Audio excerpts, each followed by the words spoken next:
Hey, I'm Edgar, and this is my video recording for the final project. And from what I wanted to touch base upon was going more in depth on the question that was in last week's discussion board in understanding sweatshops and kind of touching on base and expanding into doing more research. And if I found it as an interesting topic that was mentioned in the last discussion, what really got me stuck on my mind was the YouTube video that was posted in the links. Looked like it was a news segment telling about how students were boycotting these sweatshops in order to, make a statement or make a viewpoint.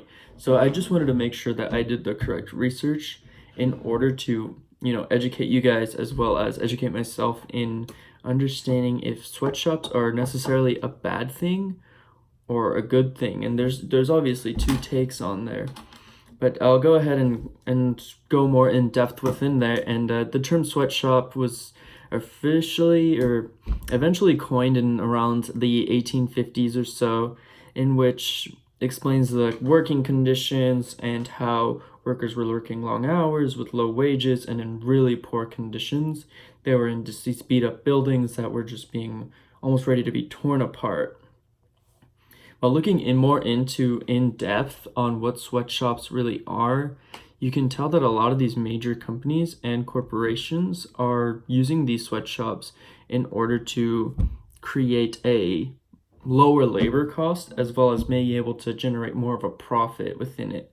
So companies such as Adidas, Nike, Abercrombie and Fitch, Forever 21, Walmart, Old Navy, Tommy Hilfiger, Ralph Lauren, H&M, Converse, and I mean, there are more, just to name a few.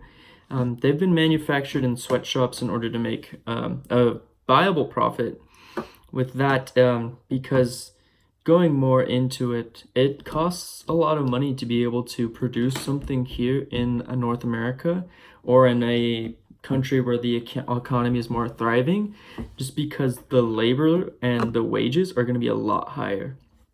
So looking more in depth as to what the minimum wage is like here in the United States, you're looking around an average of $7.25. Not to mention here in the West Coast, in Washington, you're looking at $12 an hour. Oregon, $11 an hour or so. So it's definitely going to be a lot cheaper, and you'll get more production out of let's say in India, where someone's making those products for around 10 cents an hour and being able to do the same job. It helps cut costs for the retailer, but as well as it benefits us as consumers, just because in that sense, that shirt that was made in a factory in India, we could say if it retails for about $20 or so, it's going to be that $20 and the company's still making a profit. As opposed to if it were made here in the US or in any country with a thriving economy,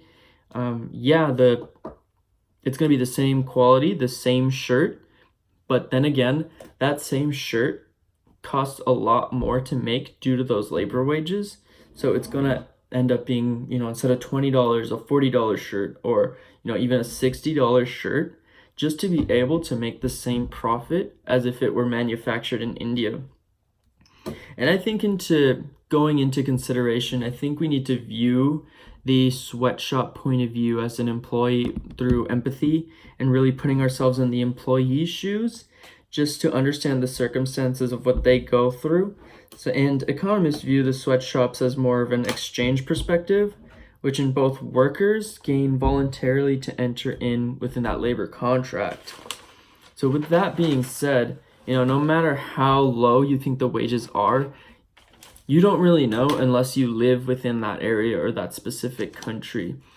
And economists have, in these places, they've gone on to defend sweatshops more than say things that are as opposed to them.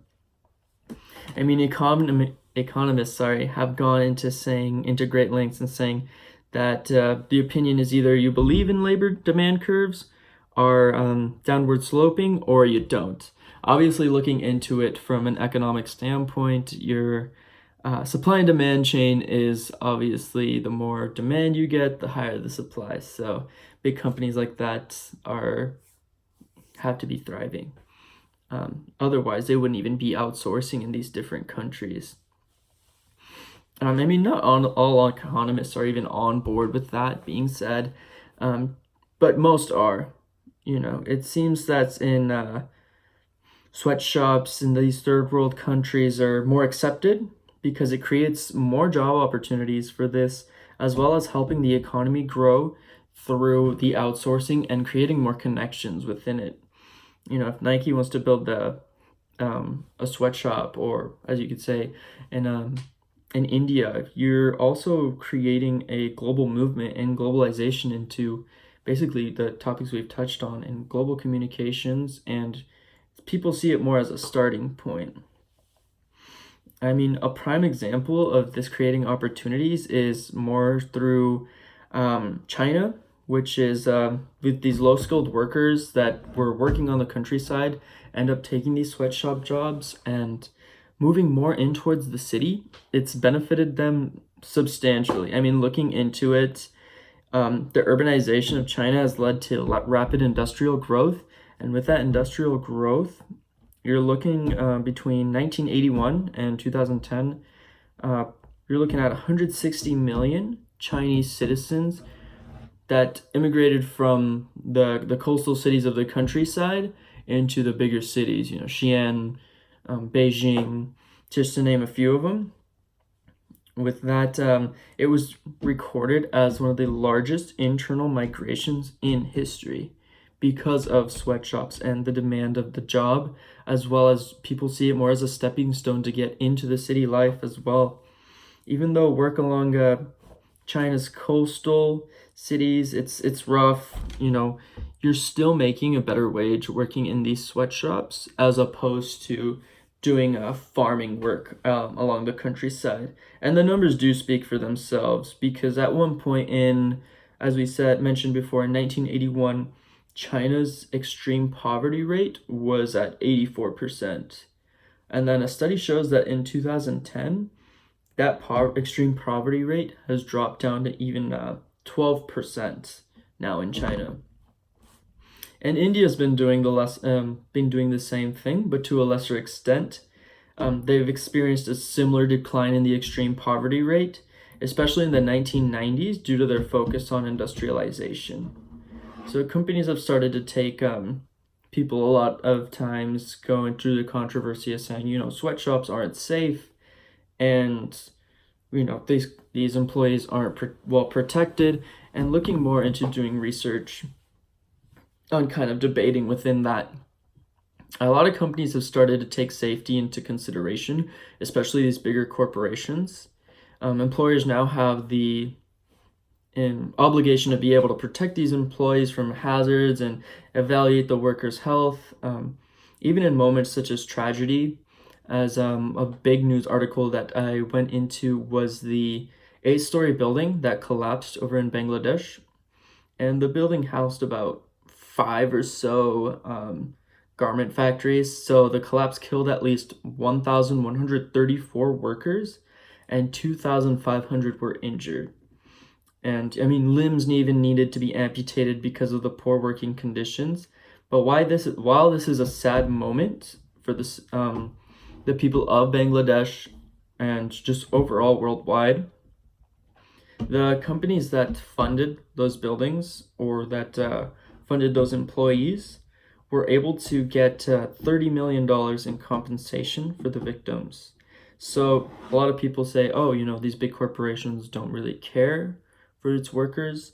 They've went out to donate their 30 million, and it's important to urge all companies in that sense, and even the retailers, to sign the urge onto the Accord on Fire and Building Safety.